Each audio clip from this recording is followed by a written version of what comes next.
with President Duterte na ikaw ang kumbaga ikaw ang may correspondence with US President Biden and not President Duterte?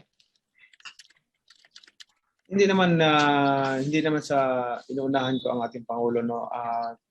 Ginagawa natin ang dapat ating magawa na tulong para sa ating mga kabayan. Hindi ito para sa akin o anong credit ko, hindi ko na kailangan yan. Ang kailangan natin ay yung immediate response dito sa pagresolba ng problema natin na dumadami yung mga cases ng COVID sa bansa natin. Siguro naman dapat magtulungan tayo, gawin natin yung dapat nating makaya na hindi na natin ipapaalam pa sa madla o i-announce sa social media, sa media para ito yung ginawa ko o ganyan.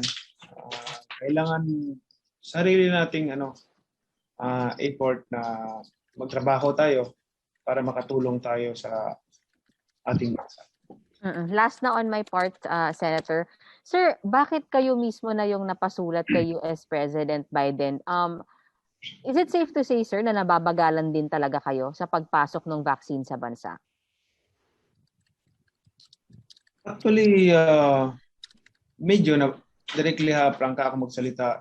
Nagmulat ako dahil medyo nababagalan ako ng pag-deliver ng vaccine dito sa atin. At yung ibang bansa massive na yung vaccination nila. At sumulat tayo, kinausap natin si Ambassador Romualdez na tinutulungan din naman tayo ma-accommodate yung concern natin at pati yung letter natin doon sa White House.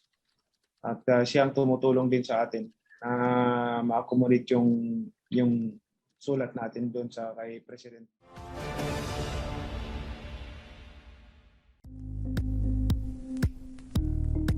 Thank you for watching Politico TV. Please like and subscribe to our channel for more videos.